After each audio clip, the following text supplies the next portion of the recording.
Good evening. Thanks for joining us tonight. I'm Sophie Erber. And I'm Tim Seaman.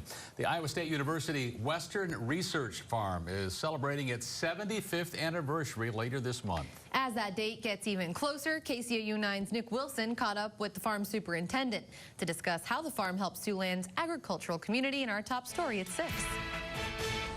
The ISU Western Research Farm started in 1946 with the objective of studying water and soil conservation. Farm Superintendent Chris Beadle says it's rewarding to help Siouxland farmers. We do the research, we collect the data, and then that gets analyzed and gets put in the hands of our extension specialists, and then they actually go out and they talk to producers about the stuff that we're doing here at the research farm. It's unbiased information, and then that information is used and put into actual practice on the farms across Iowa. Even though the farm has pursued other projects such as livestock and pesticide management, Beadle says their goals are the same as when they started nearly 75 years ago. As far as the research that we're doing, are always in the back of our mind is doing it sustainably, conserving water and soil as we have to here in the Les Hills. Just technology has driven us to change the way that we've done things with farming, so that kind of guides our research. Beadle says he's excited to share the farm's research with the public on September 15th. In Castana, Nick Wilson, KCAU 9 News.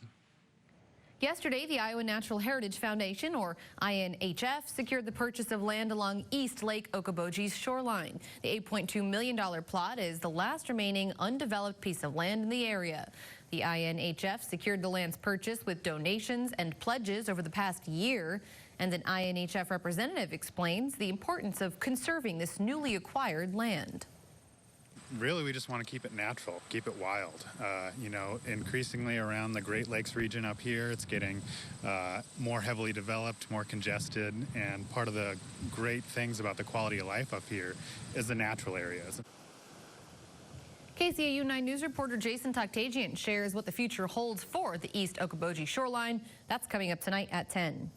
Autumn is quickly approaching, and the signs of the season include pumpkins. Hoefling Pumpkin Patch south of Marcus, Iowa is celebrating its 25th year this fall. Owners Alan and Geraldine say that despite a dry start to the growing season, they are excited to show off a wide variety of pumpkins that they've produced this year, among other crops like Indian corn and squash. Earlier this summer, though, the prospects of successful pumpkin yields were looking a bit grim. We did start out very dry this year. I mean, it was probably the driest spring we got into. And the month of June was really dry, and I actually had to water each plant twice during the month of June. And that took, you know, probably 2 weeks to get through the patch twice. Anyway. Tonight at 10, KCAU 9 reporter Dylan Adams tells us how the pumpkins were able to prevail through these very tough summer conditions. And it cooled off a bit in Siouxland, starting to feel like fall, but I can't quite say that today feels like pumpkin season. I'm here with Chief Meteorologist Scott Larson for a better look at our pretty summery forecast. That's right, Sophie. We did have a cold front carve through last night, and that did deliver some slightly cooler temperatures outside. As you can see, highs in the 70s and 80s throughout the region. Today, 77 in Orange City, getting to 79 in Sioux City. The only issue at times has been the wind, somewhat strong in places, between 15 and 30 miles per hour. With the gusts, it looks like that's going to bring in some really comfortable conditions for tonight. Lows in the 40s and 50s. So make sure to crack open those windows before you head to bed. Look at that. All right. That's great. Thanks a lot, Scott. Tim? Preliminary findings by the Federal Aviation Administration are shedding some new light tonight on what caused a small plane crash in Plymouth County yesterday. The FAA says that a Cessna single-engine plane experienced engine issues before crash landing into a cornfield just east of Kingsley, coming to rest on its top. Pilot and one passenger were aboard. Neither was injured. According to the FAA, that plane is registered to Peter Gokin of Dakota Dunes. KCAU 9 News talked with Gokin today. He confirmed that he was the pilot of that plane, but told us until an investigation is complete, he's not able to talk about the incident. Plymouth County officials have said that that plane was en route to Sioux City from Wisconsin.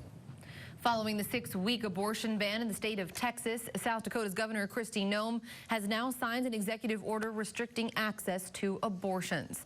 The order now prevents women from using telemedicine to obtain a prescription from a doctor to receive an abortion. inducing pill. Doctors can only issue those prescriptions for the drugs after an in-person visit. Patients cannot receive the abortion pill through courier, delivery, or mail service now within the state of South Dakota.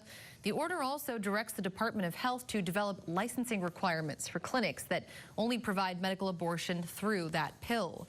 Currently, abortion is banned after 22 weeks, and doctors must follow informed consent laws. And as hospitals fill up again with COVID-19 patients and others needing medical attention, it's putting more stress on our nurses. My fears are probably what your fears are, which is, are we going to survive another round of this? With the Delta variant, it's hard to know. With less than 30% of inpatient beds available across Iowa, hospitals are now seeing an increase of nurses leave because of burnout from the ongoing pandemic. 3 healthcare centers in the Des Moines area all say they experienced nursing turnover over the last year. Many hospitals are now relying on agencies to help them fill vacancies with out-of-state workers. Camping season at Bigelow Park at Browns Lake is ending early this year, so the staff there can begin to make renovations to that area.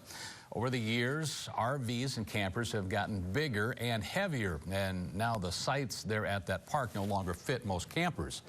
The road leading into those sites is also set to be repaved. Things are kept up and they're modernized, and we've got to keep up with the times of what campers want. Also, like I said, the design of campers has changed a whole lot, so we need to take that into consideration when we're laying stuff out and just to give an overall quality experience. That park, located 1 mile west of Salix, is set to close for the season at 4 o'clock tomorrow afternoon. Renovations will begin yet this month and should be complete before the season opens up next May. Well, many people struggle to put food on the table, but there's a Siouxland organization helping to find those that need some food. And we'll hear from Siouxlanders who rely on one local food bank. That's coming up.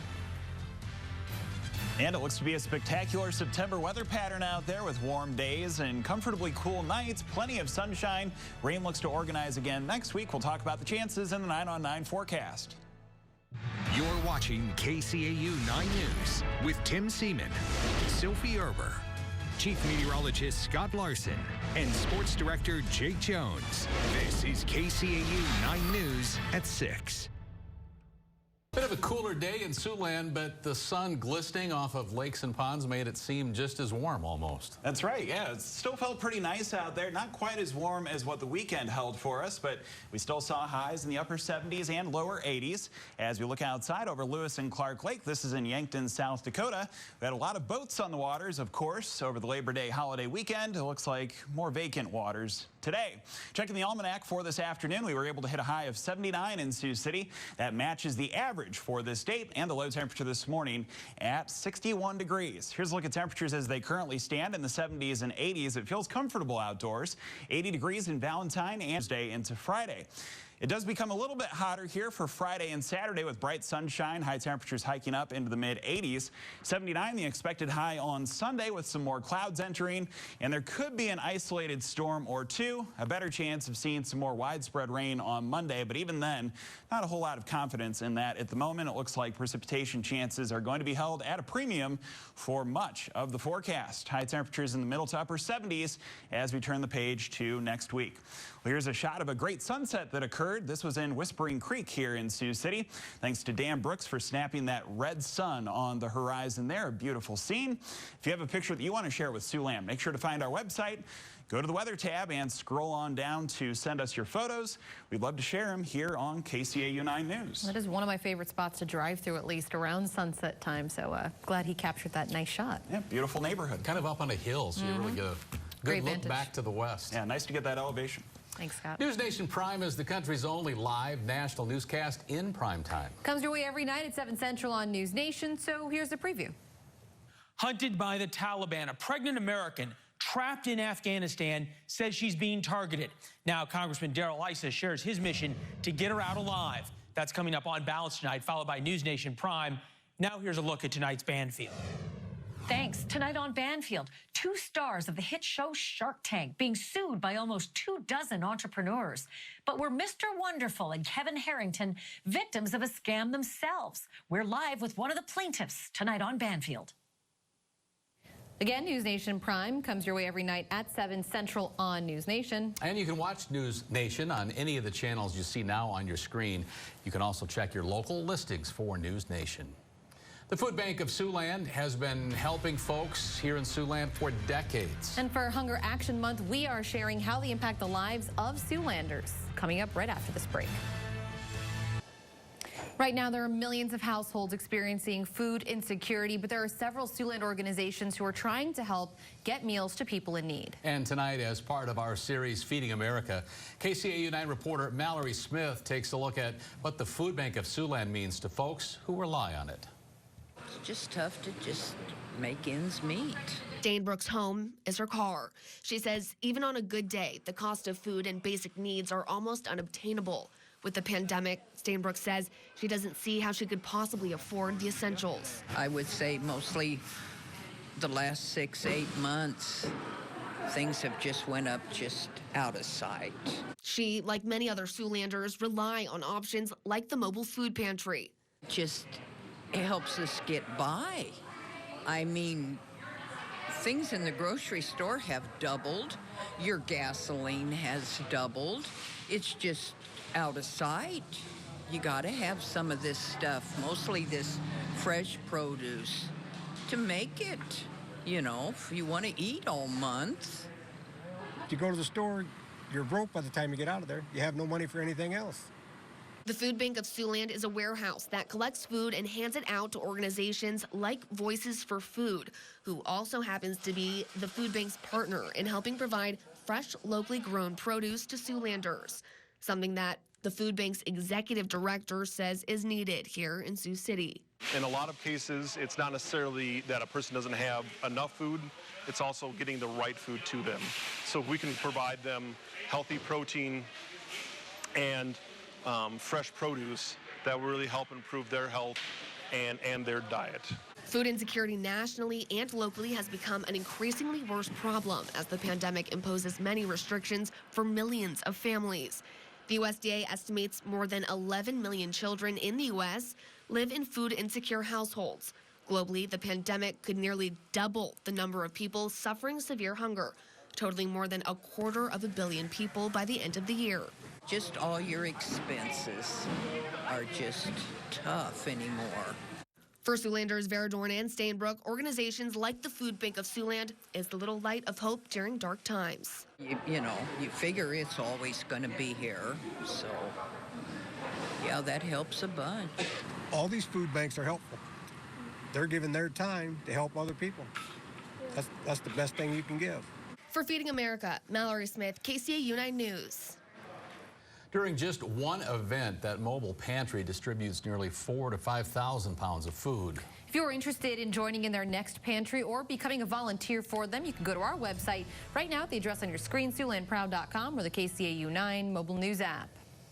Time to talk some sports now. Jake Jones joins us, and to say the X's took it down to the last breath would be an understatement. The last out, the last strike, whatever you want to say, they took it down to the wire. And, well, now they've only got one day to prep for tomorrow's postseason. We'll hear from the X's next.